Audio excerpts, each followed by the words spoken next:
വേദനിപ്പിക്കരുത്, ഭാര്യയെ നിങ്ങൾ ബുദ്ധിമുട്ടിക്കരുത്. ആ ഭാര്യയ്ക്ക് നിങ്ങൾക്ക് എന്ത് ചെയ്തു കൊടുത്താലും മതിയാവൂല. കാരണം അത്രയ്ക്ക് സ്വഭാവം എത്രത്തോളം എന്ന് പറഞ്ഞാൽ അവർക്ക് വല്ലാത്ത പവർ അള്ളാഹു കൊടുത്ത ഏറ്റവും വലിയ അനുഗ്രഹങ്ങളിൽപ്പെട്ട ചില അനുഗ്രഹമാണ് ഈ 3 സ്വഭാവ ഗുണമെന്ന് പണ്ഡിതന്മാർ രേഖപ്പെടുത്തിയ 3 സ്വഭാവ ഗുണം. ഒന്നാമത്തെ മഹാരഥന്മാർ രേഖപ്പെടുത്തി വെക്കുന്നു, അതിഥികൾ വീട്ടിൽ വന്നാൽ സൽക്കരിക്കാൻ മനസ്സുള്ള, പൂർണ്ണ മനസ്സോടെ സൽക്കരിക്കുന്ന പെണ്ണ് നിങ്ങളുടെ വീട്ടിലുണ്ടോ? നിങ്ങളുടെ ഭാര്യയ്ക്ക് സ്വഭാവം ഉണ്ടോ?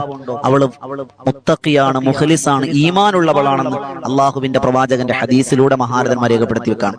ആ സ്വഭാവമുള്ള പെണ്ണ് വീട്ടിൽ ബറക്കത്താണ്, നിങ്ങളുടെ ജോലിയിൽ ബറക്കത്താണ്, നിങ്ങളുടെ സമ്പത്തിൽ ബറക്കത്താണ്, നിങ്ങൾക്കൊന്നും പേടിക്കാനില്ല എന്ന് പറഞ്ഞ് നിസ്കരിക്കേണ്ടതല്ല. നമ്മൾ ചെയ്യേണ്ട ഇബാദത്ത് ചെയ്യുന്നതിനോടൊപ്പം ഈ സ്വഭാവമുള്ള പെണ്ണ് നിങ്ങളുടെ ഭാര്യ ഉണ്ട് എങ്കിൽ, നിങ്ങളുടെ മക്കളുണ്ട് എങ്കിൽ, നിങ്ങളുടെ ഉമ്മമാരുണ്ടെങ്കിൽ ആ വീട്ടിൽ ബറക്കത്താണെന്നാണ്. ദുആക്ക് ഇജാബത്ത് ഉണ്ടാകുന്നതാണ്, ഇബാദത്തുകളൊക്കെ സ്വീകരിക്കുമെന്നാണ്. മാത്രമല്ല അള്ളാഹുവിന്റെ റസൂലിന്റെ ഹദീസ് നമ്മെ പഠിപ്പിക്കുന്നു, വഗഫറല്ലാഹു ദുനൂബു, അവന്റെ പാപങ്ങളെല്ലാം പൊറുക്കും വീട്ടുകാരന്റെ. രണ്ടാമത്തെ കാര്യം, ദാനധർമ്മം ചെയ്യുന്ന പെണ്ണാണ്.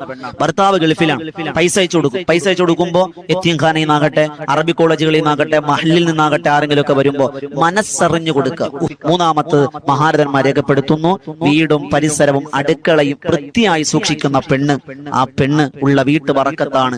ആ പെണ്ണാണ് നിന്റെ ജീവിതത്തിൽ സന്തോഷം. ആ പെണ്ണിനെ പരിഗണിക്കണമെന്ന് മഹാരഥന്മാർ രേഖപ്പെടുത്തി വെക്കാണ്. അല്ലെ, അള്ളാഹു അങ്ങനെയാണ്, വൃത്തി ഇഷ്ടപ്പെടുന്നു.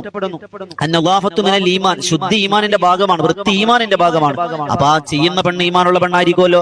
ഇന്നല്ലാഹ ത്വയ്യിബൻ യുഹിബ്ബു ത്വയ്യിബ, അള്ളാഹു വൃത്തി ഇഷ്ടപ്പെടുന്നു. അള്ളാഹു വൃത്തിയുള്ളവനാണ്, അള്ളാഹു വൃത്തി ഇഷ്ടപ്പെടുകയാണ്. അതുകൊണ്ട് വീടിന്റെ ഏറ്റവും നല്ല വൃത്തി മനസ്സിലാക്കണമെങ്കിൽ അടുക്കളയിൽ പോകണം. വൃത്തിയായി സൂക്ഷിക്കുന്ന പെണ്ണിൽ ഈമാനുണ്ട്, വൃത്തിയുള്ള പെണ്ണാണ് ആ വീട്ടിൽ